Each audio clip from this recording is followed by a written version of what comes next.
Da na na na na da na na na na.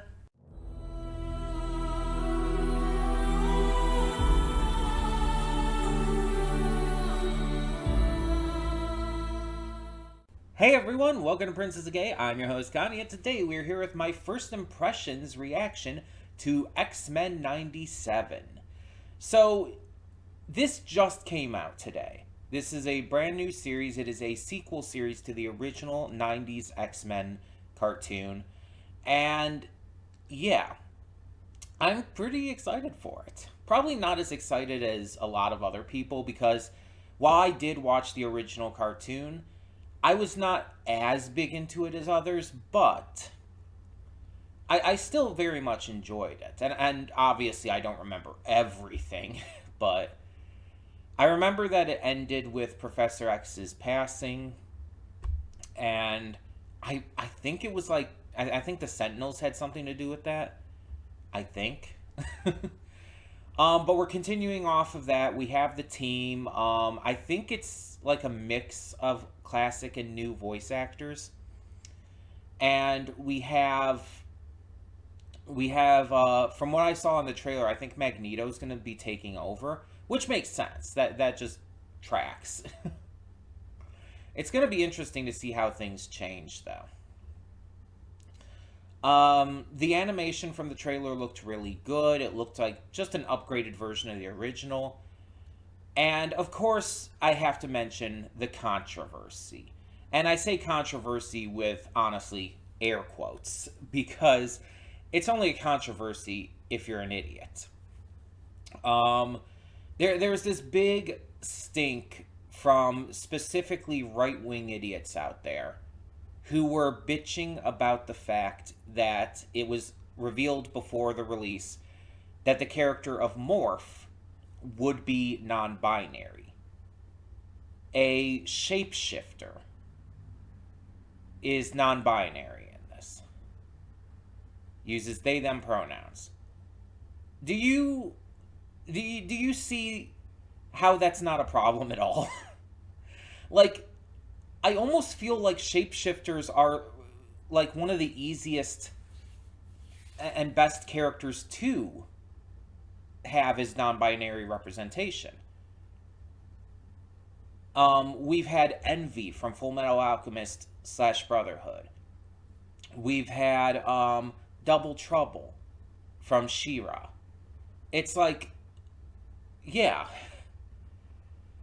shapeshifters being non-binary just works, and that's speaking as someone who does consider myself non-binary. I consider myself trans non-binary. It's kind of under the same umbrella, I guess you could say. Um, for those who might be newer to the channel, might be checking out for this, I am a trans woman, but I also consider myself non-binary. I use she and they pronouns. So yeah, I think that this is, I think this is just logical representation. And mind you, I don't know how the character is going to be portrayed. So there's that. But honestly, I don't really have a reason to see the issue with this anyway, because it's like, I've seen that like people are posting these videos and stuff and making tweets about like X-Men going woke. It's like, I'm sorry, did you just say X-Men going woke? Do you not understand that X-Men is by nature woke?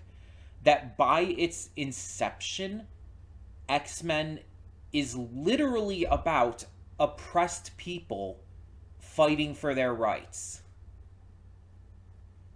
That is literally the intent of X-Men. Like, what? Saying X-Men going woke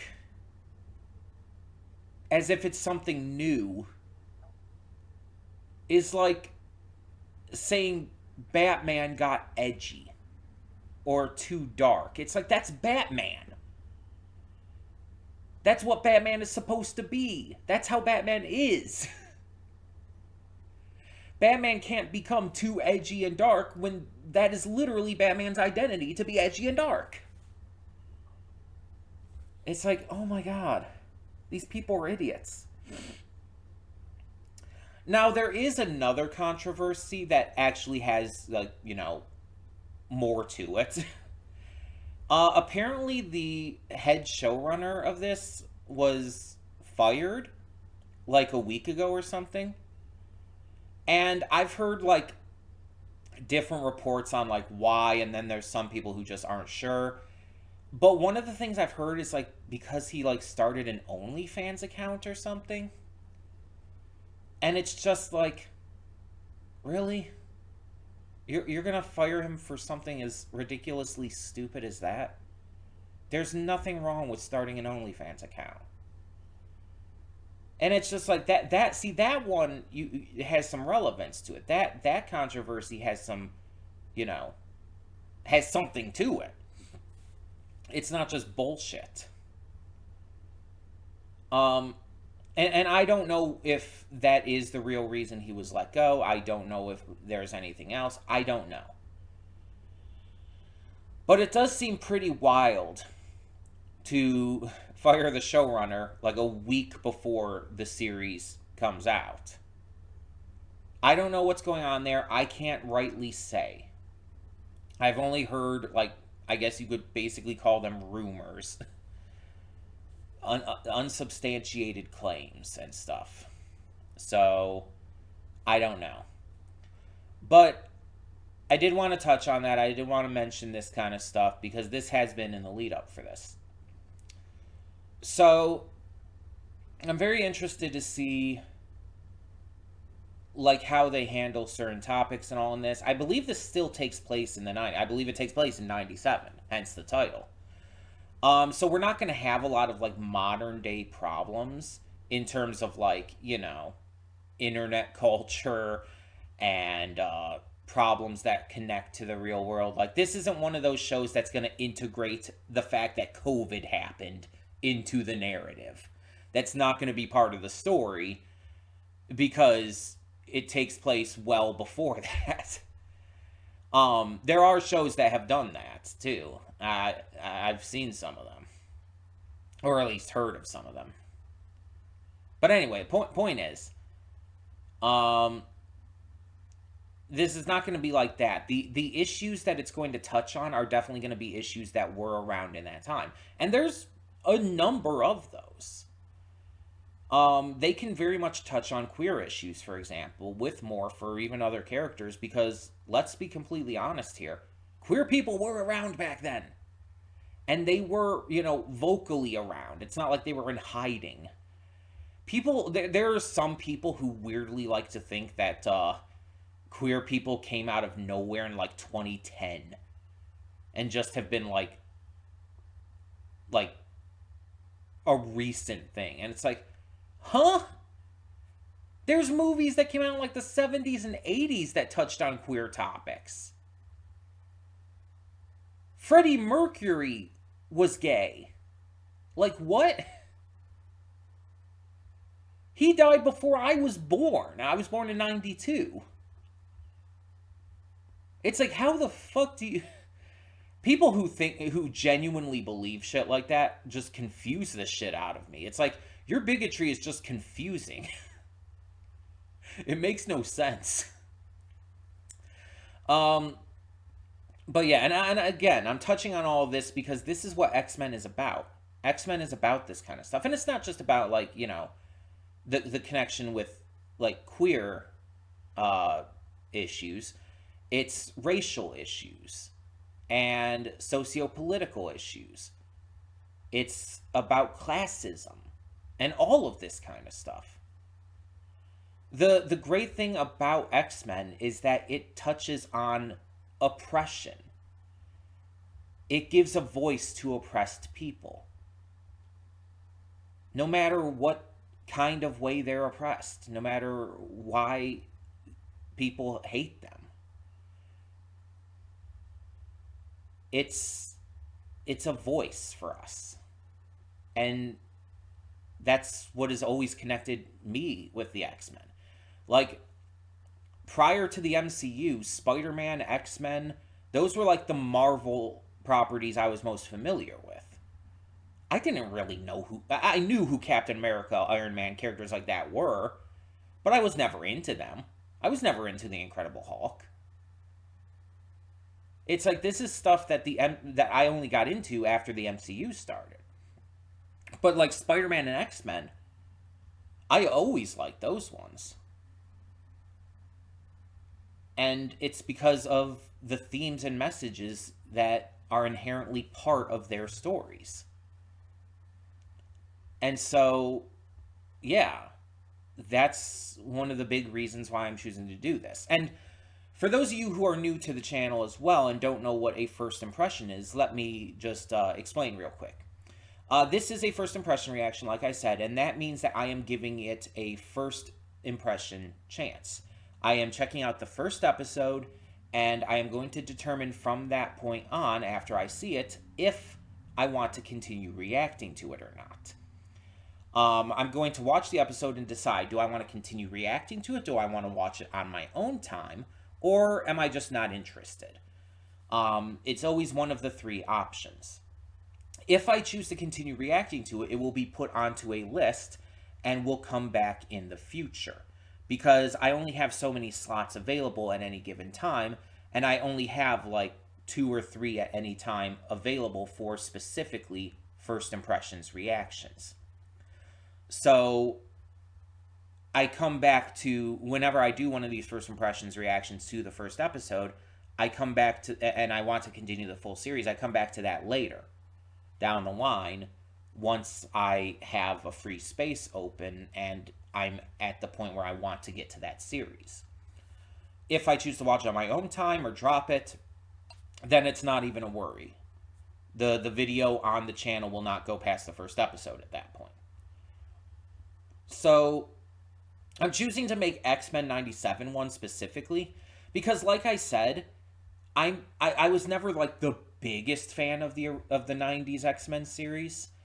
Like it wasn't like the big show that I would watch compared to others.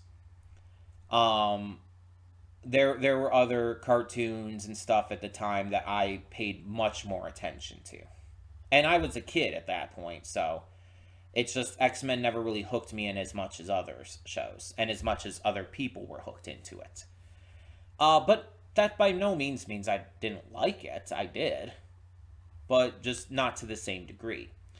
And even though I really love the themes and concepts of X-Men and everything, I feel like this would be better as a first impression, so I can give it a chance and see how it stacks up, how it holds up, and just how the entertainment value of it as well is just my kind of thing, to put it lightly. We'll see how it ends up going, and then, like I said, we'll determine the result afterwards. But this video will be linked in the description below. Again, for anyone new, the reason I do this is just for copyright reasons. I don't want to risk anything happening to the channel. So I will link the actual reaction down below. That being said, we're going to get on with this and start heading into the reaction. So when the screen fades to black, pause this redirect and go to the description below. Follow the link to the reaction, and after you watch it, come back here to the redirect and resume play. Because after it fades to black and then fades back in, everything from that point forward will be my afterthoughts and will contain spoilers to the episode. So, that being said, thank you so much for tuning in, and I will see you at the reaction.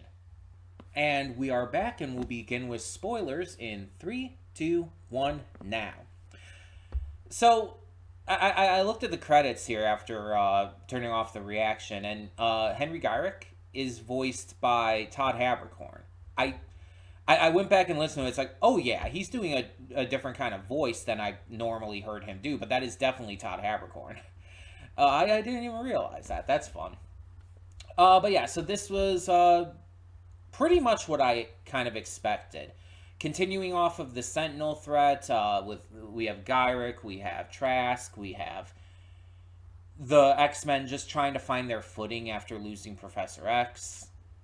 It's pretty much what I saw coming. And obviously the episode was going to end with the scene with Magneto taking over. That's, again, very obvious. The trailer, like, yeah, there was no way that was going to take place in a different episode. One thing I don't think was in the trailer, unless I missed it, was this new kid. Let me see if I can find his name here. I have to mute the video to bring the credits back up. Hold on here. Roberto da Costa. I don't think he was shown in the trailer at all. Because even while watching, it's like I don't think I recognized him.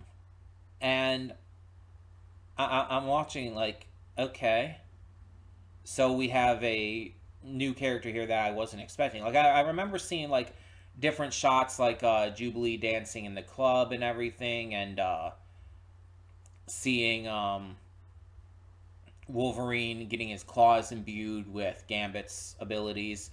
But which, by the way, a lot of clips in the trailer seem to be from the first episode, which is good. It means it avoids spoiling a lot for later on. But I just didn't like. I was kind of caught off guard when his character appeared, and I'm like, oh, okay. I just wasn't expecting that. I feel like all of the characters are exactly what I expect them to be in terms of personality, in terms of their interactions with each other. It's like no surprises there. And all of them really feel like I'm just like continuing the classic series. It feels like just almost no time has passed, even though it's been so long. And really feels like a proper follow up. At the same time, I really like how they don't hold anything back, and right away in this episode, they go straight for the gut with the theming and the messaging of, well, the X-Men, of what the X-Men's always been. Even even the language used by Gyrick against them, and Trask as well, to a lesser degree, but still, like it's made very clear that this is very much representative of real life bigotries. The way that they speak about mutants, the way that they see them, as if their existence is like erasing the existence of, as they put it, normal people, which that's just a disgusting word to use, or phrase to use in this situation.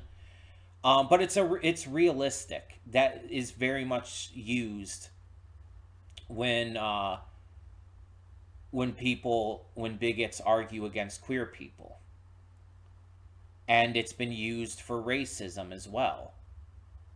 It's very, very much a bigoted term that is used solely to attack us. And it's uncomfortable. But you know that the people saying this kind of stuff are the bad guys. Henry Gyrick, Bolivar Trask, they're villains. They're evil. They're wrong. And the show doesn't hide that. And this is not new to this series. This is the kind of like language and ideologies that characters like this have had since the beginning of X-Men. Again, like I said, it's the entire point of the X-Men. It's the entire point of this series of comics, series of characters from Marvel. This is people saying that like X-Men is going woke with like Morph being non-binary and then like stuff like this. It's like, you never understood the X-Men if you think that. You never read the X-Men comics, you never watched the shows, you never watched the movies. It's like, this has literally always been the case. It's like, what the fuck? Now, let's actually talk about what happened in the episode. So, outside of the stuff with DaCosta and everything with him being kind of this spoiled rich kid who gains mutant powers, doesn't tell his parents because they're not going to understand or probably, take it well. Like, that stuff is set up here. That's definitely going to build into the future of the season. He's definitely going to come back. But there's more to talk about here regarding the passing of the torch. Because after Professor X's death, Scott has taken over just as interim leader. And it makes sense. He and Jean are the original X-Men. They were the first. So it makes sense that Scott would be the one to take over. He has that leadership quality to him and has led the X-Men in many incarnations. Jean could have taken over too, but I'm fine with Scott doing it. I think it's a valid choice for the characters. And, of course, at the end here, we have it revealed that Professor X left everything to Magneto. And I could see people thinking there's a couple things here. Either the will is forged, or there's a plan for this. And I think it's more the latter. I do not think that Eric would forge the will like this. I think he actually did respect Charles way too much for that. As much as they disagreed, the two had an undeniable caring and respect for each other. They were best friends. And honestly, up until his death, they never stopped being best friends. That's a big part of their character. The only difference is their difference of opinion on how to handle the mutant thing with its integration into society and all. The fact that Charles left Eric in charge, I think, is part of his plan to bring Eric back out of that, mutant supremacist ideology. I think it's like, him being around the others is going to help him understand that there is another way, that there is a more peaceful, diplomatic way to handle all of this. And it's gonna be hard. It's not an easy or even safe way to handle it, but it's the right way to handle it. Becoming a mutant supremacist isn't going to actually help. It doesn't create integration. It just creates fear. It just makes people hate the mutants more. So it's not going to really help matters. And so I think Charles is doing this to try and help Eric. I think that his last will, giving it all to Eric, was to help him, to try and save him. That's my thoughts, at least. Obviously, Scott and Jean's leaving is not going to be is not going to be the case anymore at this point. They're not going to be leaving, at least for the time being, because of this entire new development. Now, how do I think this is going to end in total? Will Magneto become? Will he remain the leader? Will he end up giving it back to Scott? What's going to happen here? Well, I think that he's going to remain the leader, but I think, like I said, he's going to be reformed. I think that that's probably the most logical path, though I could possibly see him handing it back to the X-Men. But if that does happen, I do think Scott and Jean are going to, take their leave still. And if that's the case, I still think Storm would be the most logical choice.